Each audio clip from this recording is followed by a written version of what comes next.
नमस्कार साथियों, मेरा नाम है मनीष भारती और आप देख रहे हैं संस्कृति आईएएस यूट्यूब चैनल। दोस्तों, भारतीय कृषि के जो हरित क्रांति के जनक कहे गए उनका नाम है एम.एस. स्वामीनाथन। और एम.एस. स्वामीनाथन साहब का हाल ही में अभी देहांत हो गया है। निश्चित तौर पर यह भारतीय कृषि के लिए एक अभूतपूर्व क्षति है। आज के इस लेक्चर में हम स्वामीनाथन जी के सम्मान में इनके पूरे जीवन शैली को देखेंगे। हम यह समझेंगे कि भारतीय कृषि के लिए इन्होंने क्या क्या कार्य किया, इनको कौन कौन से पुरस्कार मिले, साथ ही सरकार ने इनकी अध्यक्षता में एक कमेटी बनाई थी, तो हम यह भी देखेंगे कि इन्होंने अपनी कमेटी में क्या क्या सिफारिशें की और भारतीय कृषि को दशा और दिशा बदलने के लिए इनके द्वारा क्या क्या काम किए गए। इसमें हम थोड़े विस्तार से आज इनके जीवन पर चर्चा करने वाले हैं। चलिए, उससे पहले आपके लिए एक सूचना है, और सूचना यह है कि संस्कृति आईएएस बीपीएससी का फाउंडेशन बैच स्टार्ट कर रही है, जो कि ऑनलाइन माध्यम से होगा और बैच प्रारंभ हो रहा है 15 अक्टूबर 2023 से। फी अगर बात करें इसकी तो 25,000 रखा गया है। आप इसे इंस्टॉलमेंट में भी पेमेंट कर सकते हैं। कोर्स में देखेंगे अगर इसकी विशेषता के बारे में तो 500 से अधिक घंटे की कक्षा होगी। कोर्स की वैधता की बात मैं करूं तो जब भी आपका कोर्स यह स्टार्ट होगा उससे 1 वर्ष तक आप इसे असीमित बार देख सकते हैं। प्रतिदिन 2 कक्षा इसकी होगी, नियमित क्लास टेस्ट होगा।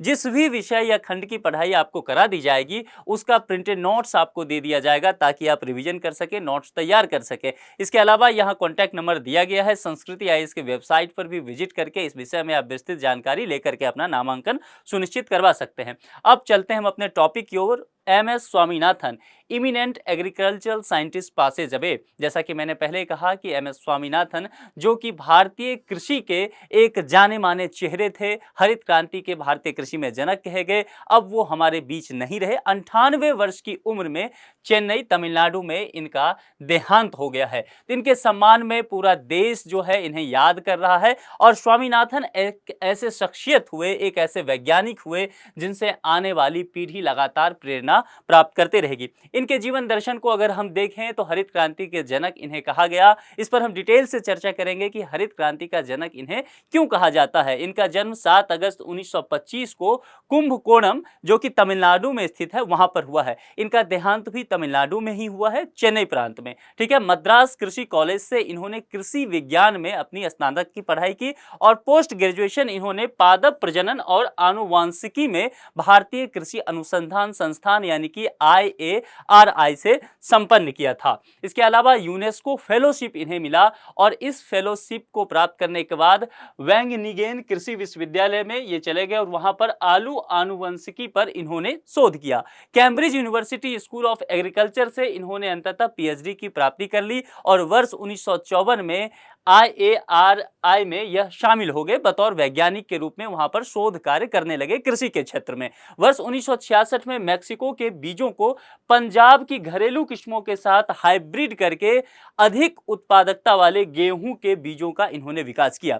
और यही काम जो इनका है यह भारत में भूखमरी या कह सकते हैं खाद्यान्न संकट की जो समस्या बनी हुई थी उसके लिए मील का पत्थर साबित हुआ। स्वामीनाथन जो याद किए जाते हैं अपने कई कामों के वजह से, कई अपने जो उनके अनुसंधान है उनके वजह से, लेकिन मुख्य काम अगर देखें तो इन्होंने क्या किया कि मैक्सिको के गेहूं का बीज लिया और उसके अलावा पंजाब की जो घरेलू किस्म के बीज थे दोनों को क्या किया, हाइब्रिड किया। और हाइब्रिड करने के बाद जो नया बीज तैयार हुआ उससे देखा गया कि उत्पादकता काफी बढ़ गई। किसकी उत्पादकता की बात की जा रही है, गेहूं की। तो गेहूं के बीज को इन्होंने हाइब्रिड करके नए रूप में नए किस्म का बीज का इन्होंने विकास किया था।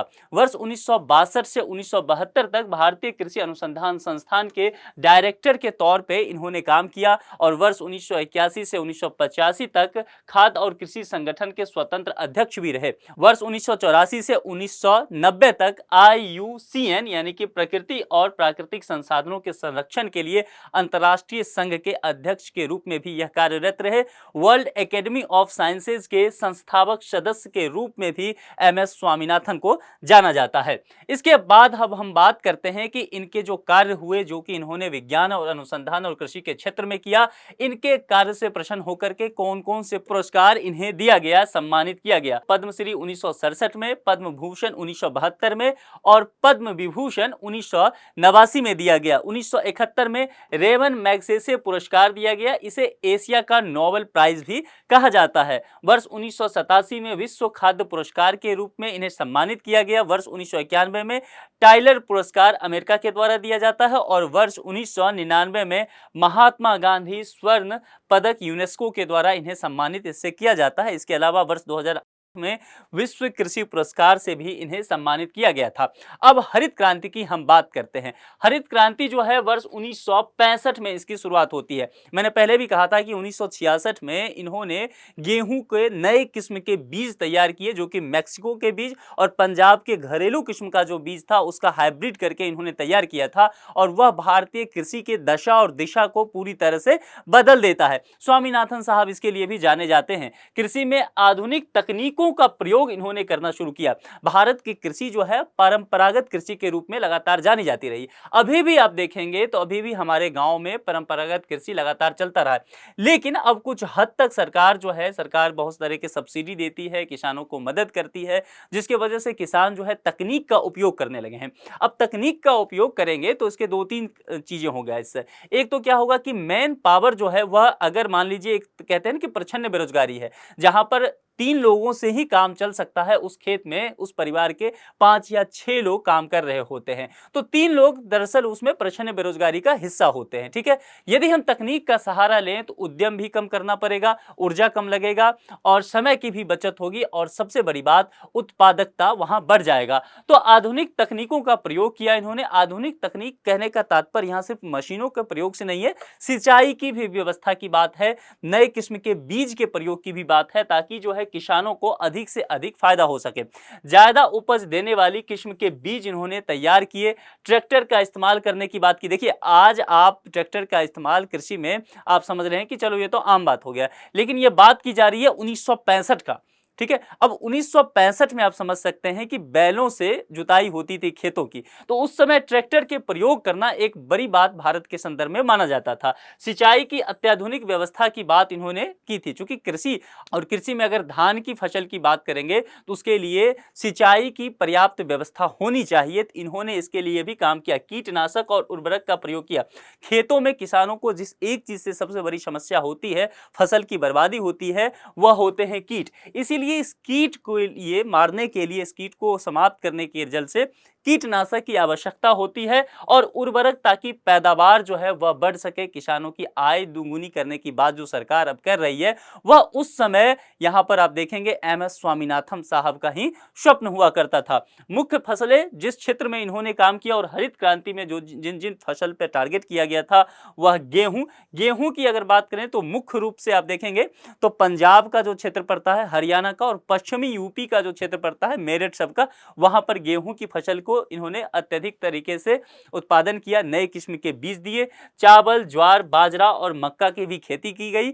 वैज्ञानिक विधियों से खेती की गई। वैज्ञानिक विधि कहने का यहां तात्पर्य है कि सबसे पहले आप मृदा का परीक्षण कीजिए कि किस भूमि पर कौन सी फसल उपजाई जा सकती है, क्योंकि देखिए हर मिट्टी का अपना एक प्रकृति होता है। यह नहीं कि किसी भी मिट्टी पर कोई सा भी फसल उपज जाएगा। जहां गेहूं की फसल उपज सकती है उस मिट्टी का पीएच वैल्यू कुछ और हो सकता है, जहां बाजरा की फसल उपज सकती है उस मिट्टी का नेचर कुछ और हो सकता है। तो कहने का तात्पर्य है कि सबसे पहले आप मिट्टी का परीक्षण कीजिए, आप सिंचाई के लिए आधुनिक प्रयोग कीजिए ताकि सिंचाई हो सके, आप उर्वरक का प्रयोग कीजिए। उसके बाद जैसा कि मैंने कहा कि कीटनाशक की बात कीजिए। ठीक है, तो इन सब तरीकों से क्या कर सकते हैं, आप कृषि के वैज्ञानिक तरीकों को अपना सकते हैं। उसके क्या होगा कि आपकी जो पैदावार है वह बढ़ जाएगी, और पैदावार जब बढ़ जाएगी तो यहां पर आमदनी किसानों की वह बढ़ जाएगी। तो मुख्य उद्देश्य तो यही है। सरकार अभी भी कोशिश करती रही है। आपने सुना होगा प्रधानमंत्री नरेंद्र मोदी लगातार कहते रहते थे कि 2022 तक किसानों की आय दोगुनी करनी है। हालांकि ये लक्ष्य अभी पूरा नहीं होता दिखा, इसकी वजह कोरोना महामारी रही, लेकिन सरकार इस दिशा में लगातार प्रयासरत है। विशेष रूप से पंजाब और हरियाणा और पश्चिमी उत्तर प्रदेश में फसल उत्पादकता में इसके वजह से काफी वृद्धि देखा गया। किसके वजह से? हरित क्रांति की वजह से। और हरित क्रांति के पीछे जो शख्स थे उनका नाम एमएस स्वामीनाथन साहब था। चलिए आगे बढ़ते हैं। गेहूं उत्पादन में भारत आत्मनिर्भर हुआ। भारत आत्मनिर्भर यहां से ही 1965 1965 से इसकी परिकल्पना की गई थी कि भारत में खाद्यान्न की जो संकट है उसे दूर करना है, और यह जिम्मेदारी उस समय दी जाती है एमएस स्वामीनाथन साहब को। इन्होंने आगे बढ़कर यह जिम्मेदारी लिया भी। आज हम इस बात की परिकल्पना आराम से कर पाते हैं कि भारत गेहूं की निर्यात करता है, लेकिन 1965 की अगर मैं आपको बताऊं तो भारत में भूखमरी की समस्या बनी हुई थी। भारत में गेहूं खाने के लिए नहीं उपलब्ध थे। उस वक्त जब देश में चारों तरफ अकाल पड़ा हुआ था, भारत के नीति निर्माताओं ने विश्वास जताया एमएस स्वामीनाथन साहब के ज्ञान पर कह सकते हैं, और एमएस स्वामीनाथन ने आगे बढ़ करके इस चुनौती को स्वीकार किया, और उस वक्त इन्होंने गेहूं के उत्पादन को वृद्धि करके दिखाया, और इतना कि भारत आयात कम करने लगा, और उस वक्त पैदावार इतना हुआ कि भारत ना सिर्फ आत्मनिर्भर बढ़ गया गेहूं के पैदावार में, बल्कि भारत निर्यात करने लगा, और लगातार जो है गेहूं की निर्यात जो है भारत का बढ़ता चला गया। भारत में भूखमरी की समस्या समाप्त हुई और प्रति व्यक्ति खाद्यान्न उपलब्धता जो है वह वृद्धि हो गई, क्योंकि हमारे लिए सबसे बड़ी समस्या यही थी कि प्रति व्यक्ति खाद्यान्न उपलब्धता काफी कम था, क्योंकि पैदावार ही कम होता था। और पैदावार कम क्यों होता था?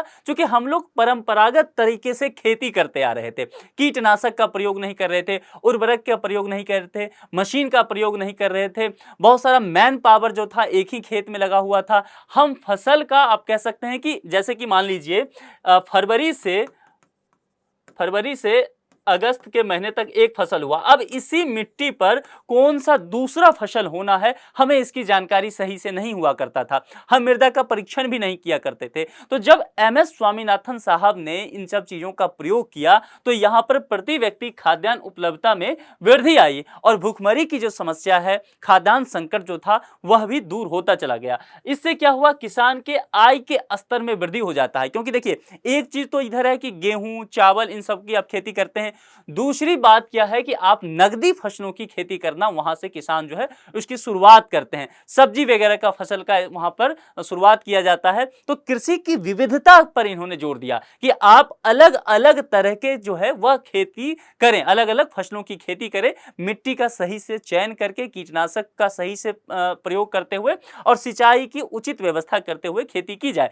कृषि आधारित उद्योगों को भी इन्होंने बढ़ावा देने का काम किया। इनका हमेशा से जोर था। देखिए ये कृषि वैज्ञानिक थे, और स्वामीनाथन साहब के बारे में कहा जाता है कि कृषि वैज्ञानिक ये इस तरह के नहीं थे कि सिर्फ यह लैब में बैठ के रिसर्च करते थे, बल्कि किसानों से एक अलग तरह का इनका अपना नाता था, अपनत्व का व्यवहार था। ये खेतों में पहुंच जाते थे और किसानों से मिलते थे, यह देखते थे कि उनको जमीनी क्या समस्या आ रही है, उसके आधार पर फिर ये रिसर्च किया करते थे। इसीलिए इन्हें जो कहा जाता है किसानों का वैज्ञानिक भी कहा जाता है। तो कृषि आधारित उद्योग को बढ़ावा देने के लिए इन्होंने कई बार सरकार से बात की, और इनके ही सिफारिशों पर फिर लगातार जो है कृषि आधारित उद्योग का विकास किया जाता रहा, ताकि किसान की जो है आय दोगुनी हो सके, उसकी जो है उत्पादन क्षमता में वृद्धि हो सके और उसका अच्छा जीवन स्तर हो सके। स्वामीनाथन आयोग बनाया गया था, जिसकी चर्चा मैंने आपसे पहले की थी कि हम देखेंगे स्वामीनाथन आयोग ने क्या क्या सिफारिशें दी, भारत के कृषि की दशा और दिशा बदलने में स्वामीनाथन आयोग का क्या महत्वपूर्ण योगदान है, हम इसे अब समझ लेते हैं। राष्ट्रीय कृषि आयोग बनाया गया, जिसके नवंबर 2004 में एमएस स्वामीनाथन इसकी अध्यक्षता करते हैं। ठीक है, इनकी अध्यक्षता में ही इसका गठन हुआ था। अब स्वामीनाथन आयोग की सिफारिशों को समझ लेते हैं। फसल उत्पादन मूल्य से 50% ज्यादा दाम किसानों को मिले। देखिए मैंने पहले भी कहा था, इनका जितना भी आप देखेंगे इस आयोग की सिफारिश है, तो मैं आपको अभी बताऊंगा, एक्सप्लेन करूंगा, आप देखेंगे कि इनका पूरी तरह से झुकाव जो है वह किसानों के तरफ नजर आएगा। कई बार क्या होता था कि नीति निर्माता इनके इस कह सकते हैं प्रकृति की वजह से थोड़े नाराज भी हो जाते थे। इसके बावजूद भी एमएस स्वामीनाथन साहब इस मामले में बड़े सख्त व्यक्ति रहे। वो हमेशा ये कहते रहे कि जो देश है वह किसानों से चलता है, इसीलिए उनकी जितनी भी सिफारिशें होती थी, जब जब भी किसी संस्थान के वो अध्यक्ष रहे या किसी आयोग के लिए उन्होंने काम किया, उन्होंने किसान की जो आमदनी है, उसकी जीवन शैली है, उसको ध्यान में, उसको केंद्र में रखते हुए अपनी सिफारिशें दी। यहां भी ये यही कहते नजर आ रहे हैं कि फसल उत्पादन मूल्य से, ध्यान रखिए, किसी भी फसल को उत्पादन करने के लिए जो मूल्य खर्च होगा, उस मूल्य से 50% ज्यादा दाम किसानों को मिलना चाहिए। इन्होंने यह सिफारिश दिया था। किसानों को अच्छी क्वालिटी के बीज कम दामों में प्रदान किए जाए। यहां दो बातें ये कह रहे हैं इस लाइन में। इन्होंने कहा कि देखिए पैदावार क्यों नहीं बढ़िया हो रहा है। पैदावार नहीं बढ़िया हो रहा है, क्या किसान मेहनत कम कर रहे हैं? नहीं, पैदावार नहीं अच्छा होने का कारण है कि जो बीज का किस्म है वही नहीं अच्छा है। अगर बीज ही अच्छा नहीं होगा तो पौधा कैसे अच्छा बनेगा, फिर उसमें फल कैसे लगेंगे, और फिर अगर फल सही नहीं लगे, कीटनाशक का प्रयोग नहीं हुआ तो पैदावार अच्छा नहीं होगा। तो इन्होंने कहा कि सबसे पहली चीज तो क्या कीजिए कि बीज की क्वालिटी आप अच्छी कर दीजिए, और दूसरी बात क्या कीजिए, अब देखिए जैसे आप शर्ट पहनते होंगे, आप जींस पहनते हैं, तो अच्छी क्वालिटी का ब्रांडेड लेना चाहेंगे तो अधिक दाम में मिलेगा। अब यहां पर इन्होंने कहा कि क्या कहा कि किसानों के लिए अच्छी क्वालिटी का बीज तो दीजिए, पर एक बात का ध्यान रखिए। लोगों ने पूछा क्या ध्यान रखना, इन्होंने कहा देखिए क्वालिटी बढ़ने के साथ बीज की दाम नहीं बढ़नी चाहिए। किसानों के पास इतना पैसा नहीं है कि वह ज्यादा पूंजी लगा सके खेती में। इन्होंने कहा कि अच्छी क्वालिटी का बीज दीजिए, लेकिन उसके दाम को कम रखिए, ताकि आम किसान तक इसकी पहुंच जो है वह सुलभ हो सके। और ये सब चीजें जो है एमएस स्वामीनाथन को हरित क्रांति का जनक कहा जाता है, जनक बना देता है। गांव में किसानों की मदद के लिए विलेज नॉलेज सेंटर या ज्ञान चौपाल की बात इन्होंने की। मैंने पहले भी कहा कि परंपरागत तरीके से हमारे पूर्वज खेती करते आए हैं, अभी भी गांव का यही हाल है। इसका कारण है कि किसानों को जानकारी नहीं है, जागरूकता नहीं है। वो कई बार समझ लेते हैं कि चलो खेत की जुताई कर दी और बीज छिटक दिए, पानी डाल दिए, पैदावार हो जाएगा। बिल्कुल ऐसा नहीं होता है। जिस तरह से आप यूपीएससी की पढ़ाई करते हैं तो सीधा आप किताबों को लेकर के बैठ जाएंगे और कुछ भी पढ़ रहे हैं, क्या होगा, आप सफल हो जाएंगे? नहीं, आपको एक जो है प्रॉपर गाइडेंस चाहिए, आपको रूटीन बनाना पड़ेगा, आपको यूपीएससी का सिलेबस देखना पड़ेगा, प्रीवियस ईयर का प्रश्न पत्र देखना पड़ेगा। ठीक वैसे ही ये कह रहे हैं कि यहां पर जो है विलेज नॉलेज सेंटर इनको बनाइए, और विलेज की बात कर रहे हैं। देखिए क्यों? क्योंकि ये जान रहे हैं कि जो यह देश है, इस देश के किसान है, वो कहां बसता है? गांव में। इसीलिए यहां ये कह रहे हैं कि एक नॉलेज सेंटर बनाइए, और वह नॉलेज सेंटर गांव में होना चाहिए, या फिर एक ज्ञान चौपाल बनाइए जहां पर किसानों को खेती से संबंधित बातें सिखाई जा सके। ठीक है, महिला किसानों को लेकर के इन्होंने बात की। ये सब बातें जो है एमएस स्वामीनाथन उस समय कर रहे हैं जब महिला सशक्तिकरण को लेकर के बहुत चर्चा भी नहीं होता था। तब एमएस स्वामीनाथन जो है महिला किसानों को सशक्त करने की परिकल्पना करते हैं, और यही चीजें हैं जो एमएस स्वामीनाथन को एक साइंटिस्ट से आगे बढ़ाते हुए एक अलग तरह का व्यक्तित्व बना देता है। महिला किसानों के लिए इन्होंने कहा था, सुझाव दिया था कि आप किसान क्रेडिट कार्ड लेकर के आइए, और इनको सुलभता से मिल जानी चाहिए, ताकि जो है इनका भूमि पर स्वामित्व फिर बनेगा, परिवार वाले लोग आगे आएंगे और महिला के नाम से भी खेती वगैरह खरीदी जाएगी। ठीक है, किसानों के लिए कृषि जोखिम फंड होना चाहिए। ठीक है, अब सभी के लिए फंड होता है, लेकिन किसान की जो पैदावार होती है वह कभी अगर उसका नुकसान हो जाए तो बेचारा किसान क्या करे।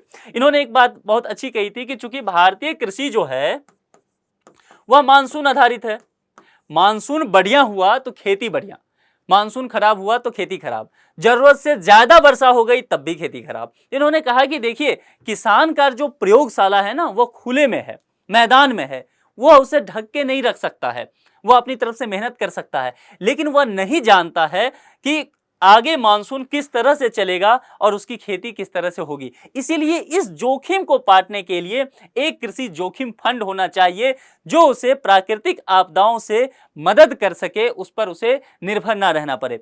फसल बीमा की सुविधा देने की इन्होंने बात की। अब स्वास्थ्य बीमा वगैरह लेते हैं ना, इन्होंने कहा कि किसानों को इसी तरह से फसल बीमा देना चाहिए। और यह फसल बीमा कहां कहां, इसका क्षेत्र कहां होना चाहिए? क्या सिर्फ पंजाब का क्षेत्र होना चाहिए जहां पर हरित क्रांति अधिक देखी गई, हरियाणा का क्षेत्र या पश्चिमी यूपी का क्षेत्र? नहीं, इन्होंने कहा कि फसल बीमा की व्यवस्था पूरे देश में कीजिए। और एक बात और इन्होंने कही कि इस फसल बीमा को आप हर तरह के फसल पे डालिए। ये नहीं कि सिर्फ गेहूं के लिए, सिर्फ धान के लिए, बाजरा के लिए, जौ के लिए, मक्का के लिए नहीं, या फिर नकदी फसल के लिए। क्योंकि देखिए भारत की जो कृषि है बहुत विविधतापूर्ण कृषि है, क्योंकि हमारी जो भौगोलिक स्थिति है उसी में विविधता देखी जाती है। किसी क्षेत्र में धान की पैदावार अधिक होती है तो कहीं पे आलू की पैदावार होती है, कहीं पे संतरा की पैदावार होता है, कहीं पर चाय के पत्ती मिलते हैं। तो इनका यही कहना है कि आप फसल बीमा की सुविधा कीजिए, या पूरे देश में लागू कीजिए, और यह हर तरह के फसल पे लागू कीजिए। तीन बातें इन्होंने यह कहा था, सुझाव दिया था। और एक बातें और इन्होंने कहा था कि किसान कई बार जो है, देश के किसान मेहनती तो हैं, जोखिम लेने के लिए भी तैयार हैं, लेकिन लेकिन उनके पास फंड की कमी है, उनके पास पर्याप्त जो है वह राशि नहीं है, धनराशि नहीं है कि वह निवेश कर सके खेती में। इसके लिए बैंकों का मदद लीजिए और बैंकों को कहिए कि किसान को कर्ज दें और किसान इससे अपनी खेती में जो है निवेश कर सके और इनकी पैदावार बेहतर हो सके। गरीबी रेखा से नीचे रह रहे लोगों के लिए खाद्य सुरक्षा का इंतजाम करने की इन्होंने सिफारिश की थी, जिस पर सरकार लगातार काम भी कर रही है। अब जरा आप सोचिए, स्वामीनाथन आयोग की सिफारिशें कितनी दूरदर्शी थी। इन्होंने समाज के हर तबके को शामिल कर लिया, ठीक है। इस वजह से इन्हें एक महान हस्ती हमेशा ही माना गया। अब इस मुद्दे पर एक संभावित प्रश्न है और प्रश्न जो है वह प्रीलिम्स के स्तर का है। एमएस स्वामीनाथन के संदर्भ में निम्नलिखित कथनों पर विचार कीजिए, कौन सा सही है। यह कहा गया है, 3 स्टेटमेंट है। इन्हें भारत में हरित क्रांति का जनक माना जाता है। वर्ष 1975 में इन्हें रेमन मैग्सेसे पुरस्कार प्रदान किया गया। वर्ष 2004 में इनकी अध्यक्षता में राष्ट्रीय किसान आयोग का गठन किया गया। 3 स्टेटमेंट दिया गया है, उसके आधार पर 4 विकल्प दिए गए हैं। आप जानते हैं प्रश्न का जवाब मैं नहीं देता हूं, क्योंकि मैं जानता हूं कि आप लोग इसका बेहतर जवाब दे रहे हैं। आप स्वामीनाथन साहब के विषय में और भी पढ़िए, आप राष्ट्रीय किसान आयोग के विषय में थोड़ा सा और पढ़ लीजिए, क्योंकि आपके लिए यह जरूरी हो जाएगा। इस लेक्चर में इतना ही रखते हैं। स्वामीनाथन साहब के विषय में आप और क्या जानते हैं, आप अपने तरफ से ऐसे महान शख्सियत को श्रद्धांजलि देने के लिए क्या कहना चाहते हैं, कमेंट बॉक्स में जरूर बताइए। इस लेक्चर में इतना ही, किसी दूसरे लेक्चर में फिर मुलाकात होगी। अपना ख्याल रखिए। Thank you.